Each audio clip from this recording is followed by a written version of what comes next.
Hey y'all, it's Carter.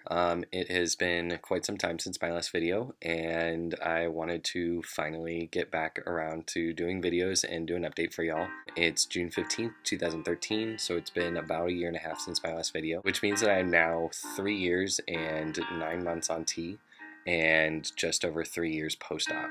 So as far as physical changes, they've absolutely slowed down as they do after 2 years on T, but there are still some changes that I can see. First and foremost, I guess, is my facial structure. It's continued to just kind of changed a little bit. I think I look like I've aged several years in the last year, which is helpful. At least I look closer to my age. And I know that the facial hair helps with that. So that's the next big update is being able to grow basically just a full beard now, which is pretty great, and I'm excited about it. My hairline was always something that kind of concerned me, and it's still receding, but I think that it's still normal for people my age. It's still thick and full, so that's pretty great. I don't think I'm going to be losing my hair anytime soon, knock on wood. I haven't worked out in over a year, so there's nothing new there. And I moved to Colorado, so I drink lots of beer, so I should probably start working out soon.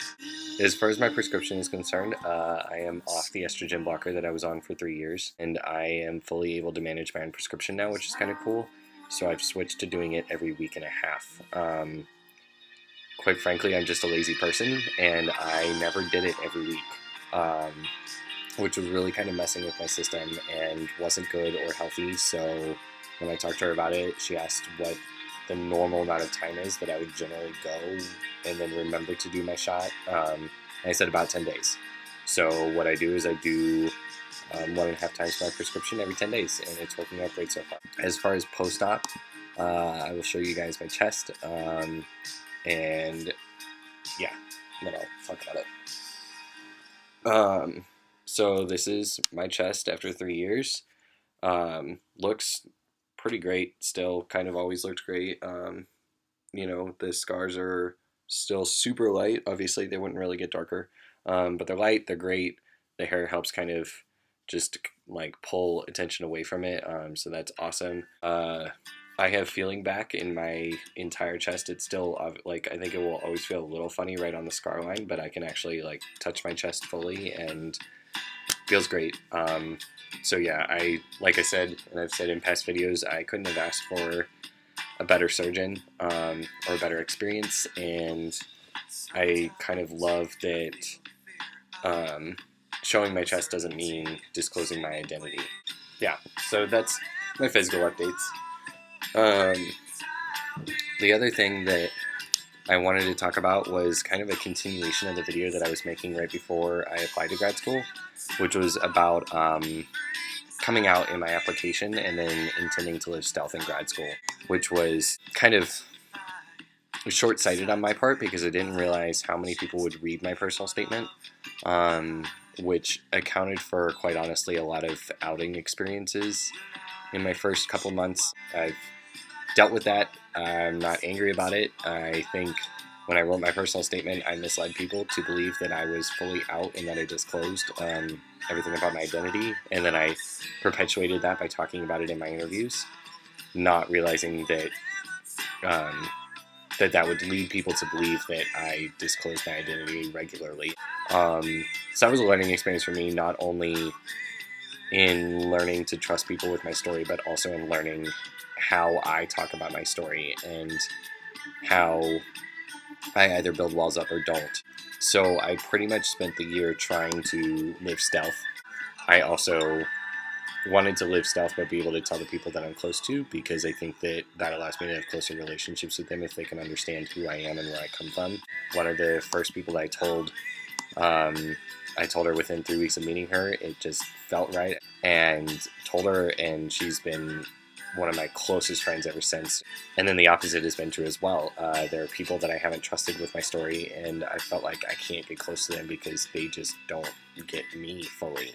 And that's because I can't fully be myself if I have to constantly watch what I say or make up shit about my past and, tell stories about what it was like to grow up and omit gender. And I omit gender anyway, but it's nice to know when the pressure's off as opposed to when it's on and I have to worry about slipping up or whatever.